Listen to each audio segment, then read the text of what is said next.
এই যে আমি এখানে ঘরে থাকা গরুর মাংস বসিয়ে দিয়েছি, মশলা দিয়েছি, আস্তে আস্তে হবে।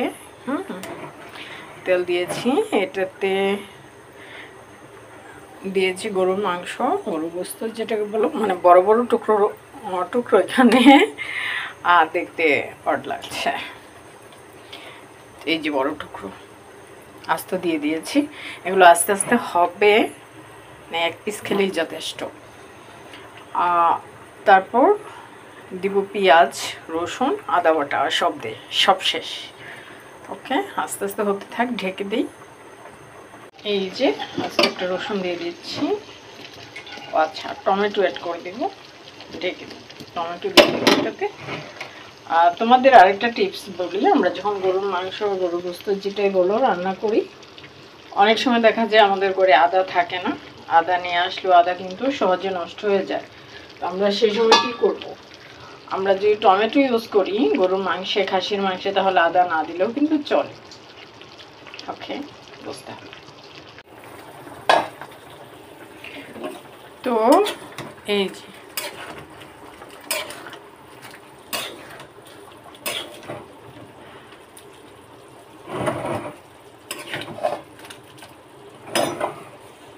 আচ্ছা, এখন সব কিন্তু দেওয়া শেষ, এখন পেঁয়াজ দিব। আর এখানে আমি টমেটো ইউজ করি।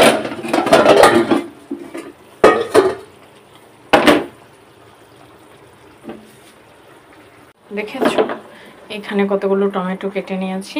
তো এটা আমি এটার সাথে দিয়ে দেব। তাপ কমিয়ে দিব। তাপ কমিয়ে দিলে কি হবে জানো, আস্তে আস্তে কিন্তু একদম পারফেক্ট কারি তৈরি হয়ে যাবে। আমাদের এটা মনে রাখতে হবে, আমরা সব সময় তাপ বাড়িয়ে দিতে পারবো না। বাড়িয়ে দিলে কিন্তু এই যে রসগুলো শুষে যায়, মানে ঝোলগুলো কিন্তু সেদ্ধ হয় কম।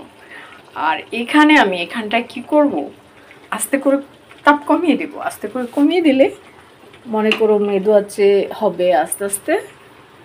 ওকে, হ্যাঁ। আর আমি এদিক দিয়ে পেঁয়াজ দিয়ে দিব। ওকে, এই যে পেঁয়াজ নিয়েছি আমি। এখন পর্যায়ে মাংসটা, এই যে মাংস কিন্তু ছোট টুকরা করে নাই, আমি আগেই বলছি, কারণ এটা মানে চর্বি জাতীয়, চর্বি কেমন যেন একটা ঝোলা ঝোলা মাংস, মানে ফুললি ফ্রেশ মাংস না। হ্যাঁ, সে কারণে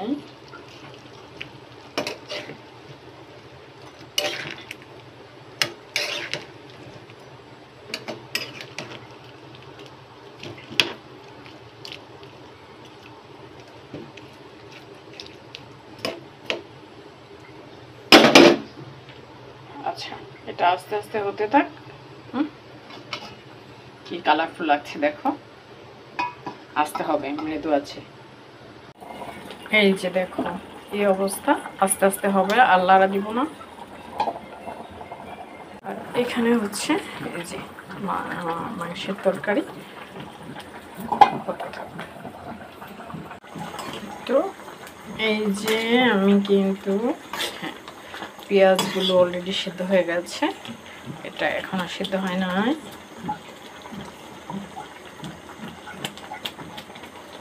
আর একটু সিদ্ধ হবে। আচ্ছা, এখনো অনেকটা সময় বাকি হয়, তবে হ্যাঁ এরকম মৃদু আছে দিতে হবে, তা না হলে কিন্তু ভালো সিদ্ধ হবে না। আর ভালো সিদ্ধ না হলে, সিদ্ধ হলে কিন্তু এক পিস খেলেই মনে থাকার মতো, মনে রাখার মতো হবে। আর তোমাদের দেখাইছি আমি টমেটো সসের বদলে কিন্তু টমেটো ইউজ করেছি, পাকা টমেটো।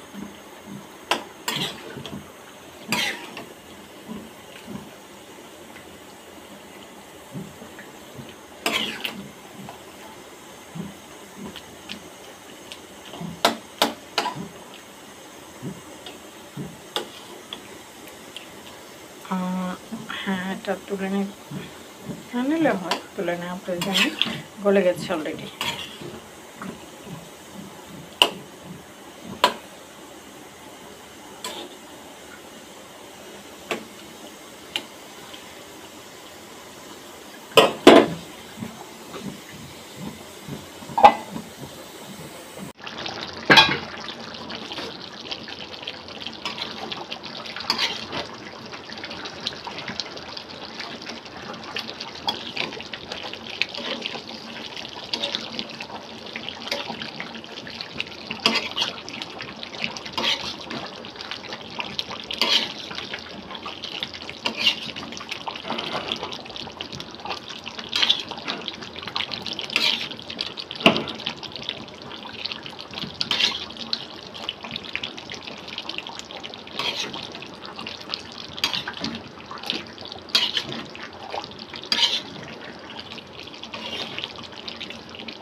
অনেকেই ভাবো যে মাংস এত মোটা কেন, এত বড় কেন। হ্যাঁ, মাংস পিস ভালো সিদ্ধ হলে কিন্তু এই যে এক পিস খেলেই যথেষ্ট। মোটা বড় পিস কোনো ব্যাপার না। হ্যাঁ, আর যদি হয়ে যায় টেস্টি তাহলে তো আর কোনো কথাই না, তাই না? অলরেডি 1 ঘন্টা রান্না হয়ে গেছে, এটা থাকবে আর একটুখানি। হ্যাঁ, তবে রান্নার সময় এটা ফলোতে রাখতে হবে যেন নিচে দিয়ে লেগে না যায়। নিচে দিয়ে লেগে গেলে মানে একটা বাজে একটা গন্ধ চলে আসে, তখন দেখা যায় আর ভাত খেতে ইচ্ছে করে না। হ্যাঁ,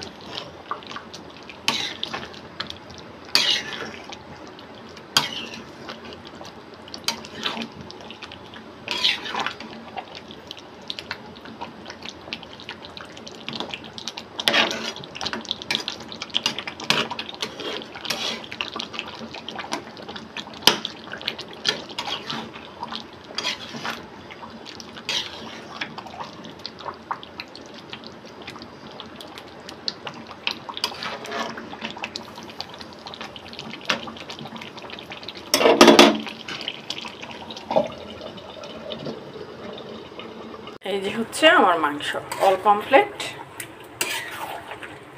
দেখেছো, রসালো রসালো, জুসি জুসি, একদম স্পাইসি।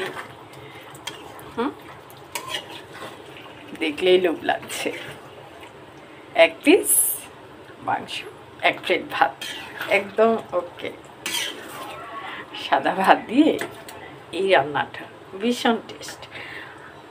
আমি তোমাদের বলবো এরকম করে বড় পিস করে রান্না করে খাও, ডোন্ট মাইন্ড। এক একজনের এক পছন্দ, কারণ অনেকে ছোট টুকরো পছন্দ। ওকে, একদম কমপ্লিট হয়ে গেছে আমার বিফ কারি তৈরি করা। ওকে, আমি নুরুন নাহার, আল্লাহ হাফেজ আজকের মতো, পরে আবার আসছি। এই যে আমি এখানে ঘরে থাকা গরুর মাংস বসিয়ে দিয়েছি, মশলা দিয়েছি, আস্তে আস্তে হবে। তেল দিয়েছি, এটাতে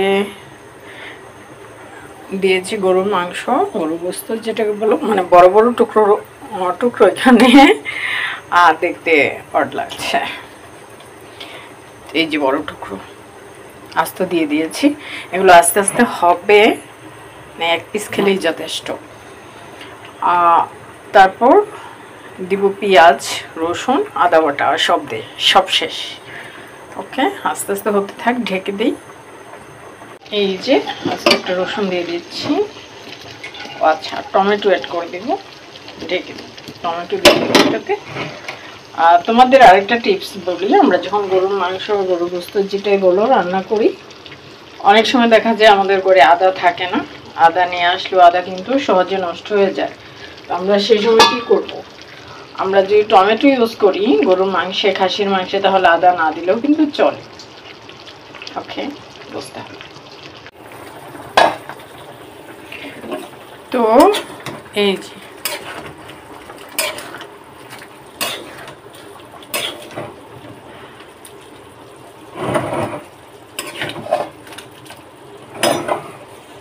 আচ্ছা, এখন সব কিন্তু দেওয়া শেষ, এখন পেঁয়াজ দিব।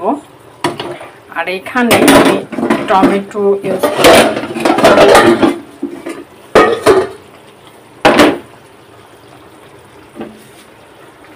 দেখেছো এখানে কতগুলো টমেটো কেটে নিয়েছি।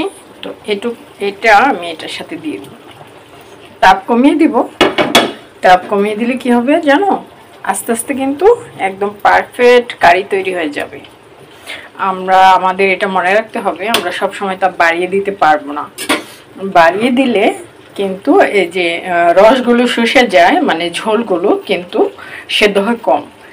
আর আমি এখানটায় কি করব, আস্তে করে তাপ কমিয়ে দেব। আস্তে করে কমিয়ে দিলে মনে করো মেদু আছে হবে আস্তে আস্তে। ওকে, হ্যাঁ, আর আমি এদিক দিয়ে পেঁয়াজ দিয়ে দিব। ওকে, এই যে পেঁয়াজ নিয়েছি, আমি এখন পর্যায়ে মাংসটা এই যে মাংস কিন্তু ছোট টুকরা করে নাই, আমি আগেই বলছি, কারণ এটা মানে চর্বি জাতীয়, চর্বি কেমন যেন একটা ঝোলা ঝোলা মাংস, মানে ফুললি ফ্রেশ মাংস না। হ্যাঁ, সে কারণে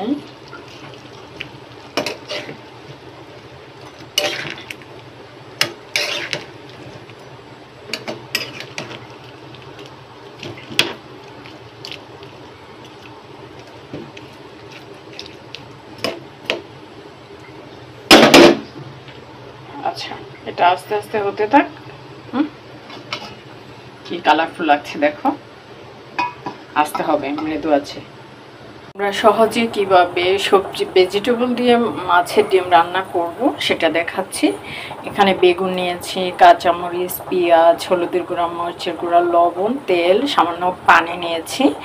এখন আমি এটার সাথে ওই যে মাছের ডিম, রুই মাছের ডিম অ্যাড করে দিব, নিয়ে আসতেছি। এটা হচ্ছে রুই মাছের ডিম। আমরা যখন ভেজিটেবল দিয়ে রুই মাছের ডিম রান্না করবো তখন কিন্তু একটু ছড়িয়ে দিতে হবে। হয়ে গেছে।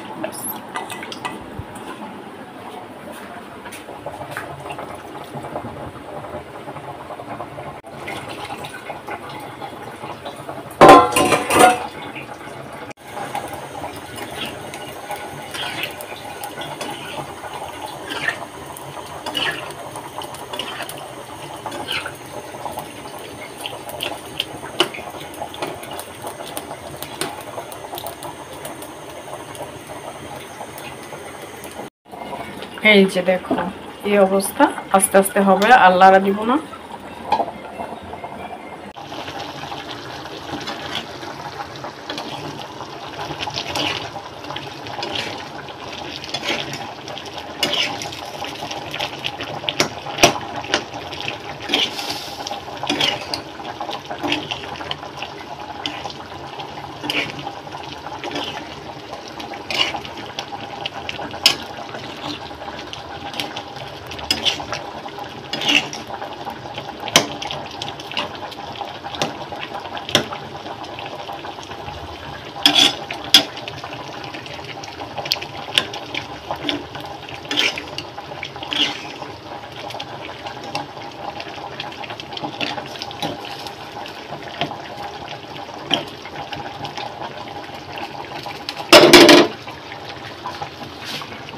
কমিয়ে দিতে হবে ভালো সেদ্ধ হওয়ার জন্য, কারণ বেগুন কিন্তু অনেকদিন রোমে ছিল, সে কারণে একটু সেদ্ধ হওয়ার ভয় আছে, সেদ্ধ না হওয়ার ভয় আছে। হ্যাঁ, সিদ্ধ নাও হতে পারে, তো আস্তে থাকে।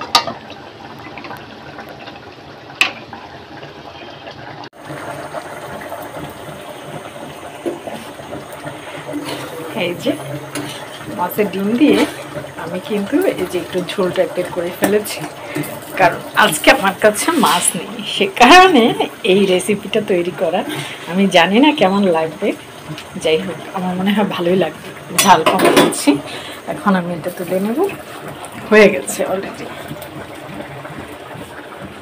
এই যে একদম কমপ্লিট। আর এখানে হচ্ছে এই যে মাংসের তরকারি। তো এই যে আমি কিন্তু হ্যাঁ, পেঁয়াজগুলো অলরেডি সিদ্ধ হয়ে গেছে, এটা এখনো সিদ্ধ হয় নাই।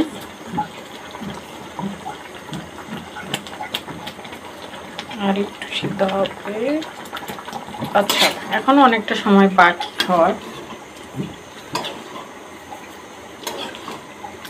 তবে হ্যাঁ এরকম মৃদু আছে দিতে হবে, তা না হলে কিন্তু ভালো সিদ্ধ হবে না। আর ভালো সিদ্ধ না হলে, সিদ্ধ হলে কিন্তু এক পিস খেলেই মনে থাকার মতো, মনে রাখার মতো হবে। আর তোমাদের দেখাইছি আমি টমেটো সসের বদলে কিন্তু টমেটো ইউজ করেছি, পাকা টমেটো।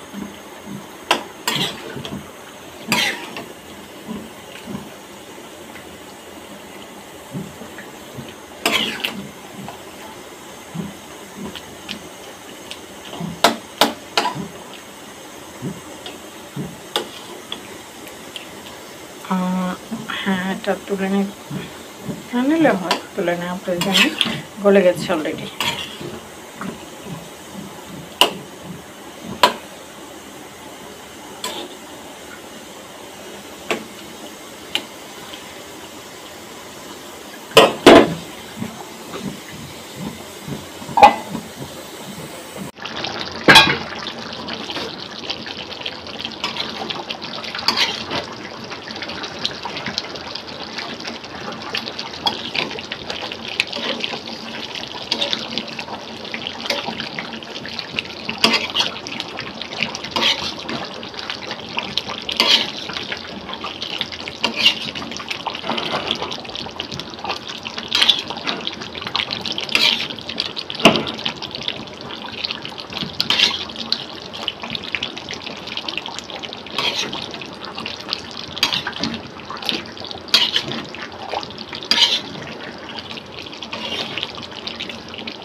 অনেকেই ভাবো যে মাংস এত মোটা কেন, এত বড় কেন। হ্যাঁ, মাংস পিস ভালো সিদ্ধ হলে কিন্তু এই যে এক পিস খেলেই যথেষ্ট। মোটা বড় পিস কোনো ব্যাপার না। হ্যাঁ, আর যদি হয়ে যায় টেস্টি তাহলে তো আর কোনো কথাই না, তাই না? অলরেডি 1 ঘন্টা রান্না হয়ে গেছে। এটা থাকবে আর একটুখানি। হ্যাঁ, তবে রান্নার সময় এটা ফলোতে রাখতে হবে যেন নিচে দিয়ে লেগে না যায়। নিচে দিয়ে লেগে গেলে মানে একটা বাজে একটা গন্ধ চলে আসে, তখন দেখা যায় আর ভাত খেতে ইচ্ছে করে না। হ্যাঁ,